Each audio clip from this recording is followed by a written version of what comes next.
nama saya Novina Nahapusat Messi.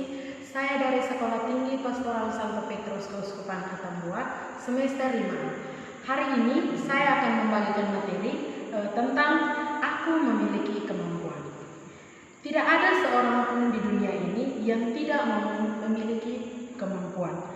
Semuanya itu Tuhan sudah diberikan. Tugas manusia adalah bertanya dan mencari dan menemukan dalam dirinya kemampuan-kemampuan itu. Contohnya dalam kehidupan kita sehari-hari, kita berinteraksi dengan teman-teman kita harus bertanya kepada teman kita bahwa apa yang ada yang muncul, yang unik dalam diri saya, maka itu adalah kemampuan yang ada dalam diri kita sendiri. Semua kemampuan artinya itu ada yang biasa-biasa saja. Semua orang dapat bicara, tetapi ada yang beruntung dengan kemampuan bicaranya, menghasilkan banyak uang, ada yang senang membicarakan orang lain, ada yang bicara seperlunya. Nah, contohnya seperti ini. Saat dalam masyarakat, kita kalau berbicara atau contohnya seperti bergosip, itu hanya sebatas bergosip, tetapi tidak dapat manfaatnya, tidak ada, karena hanya mau membicarakan kebutuhan, kekurangan orang lain, dan itu hal yang sangat tidak baik. Berbicara di sini artinya bahwa contohnya saat dalam masyarakat kita berbicara di depan umum, seperti MC atau melakukan pidato atau kritik terhadap masyarakat. Nah, itu dengan adanya itu kita dapat menghasilkan uang dengan cara berbicara saja, tetapi bukan membicarakan kekurangan orang lain.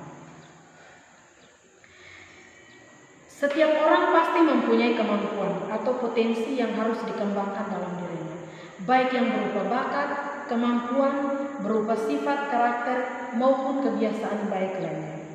Kemampuan merupakan hal yang telah ada dalam diri kita sejak lahir.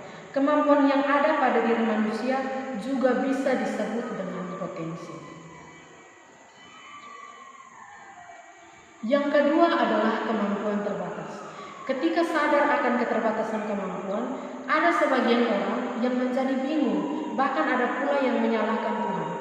Nah, di sini dalam Injil Yesus memberikan talenta kepada 3 orang, yang satu 5, yang kedua 2, dan yang terakhir 1. Di situ Yesus memberikan kesempatan kepada mereka untuk mengembangkan talenta tersebut.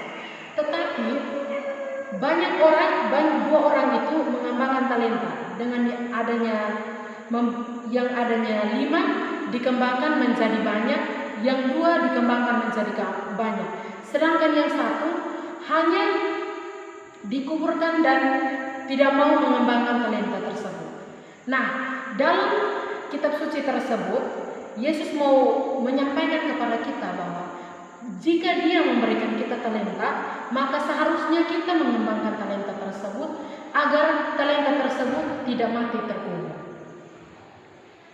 Tetapi ada hal yang menarik dari kutipan tersebut. Ketika sadar akan keterbatasan kemampuannya, para murid Yesus pergi mencari pertolongan Yesus.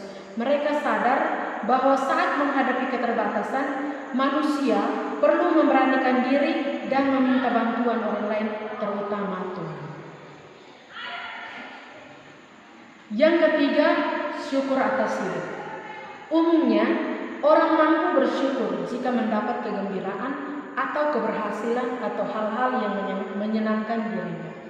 Tentu saja hal ini sangat tergantung pada pandangan dan sikap orang terhadap kehidupannya. Ada orang yang memandang hidup ini sebagai beban atau takdir dan seni.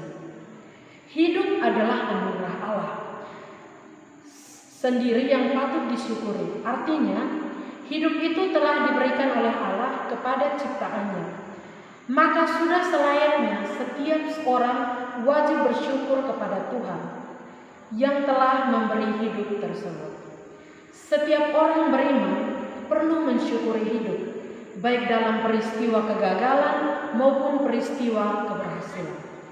Orang yang disembuhkan hanya 1 orang yang kembali untuk bersyukur. Orang tersebut adalah orang Samaria yang dianggap kafir menurut orang-orang Yahudi. Oke, terima kasih untuk teman-teman sekalian yang sudah mendengar materi yang saya bawakan. Sampai jumpa lagi di materi selanjutnya. Terima kasih.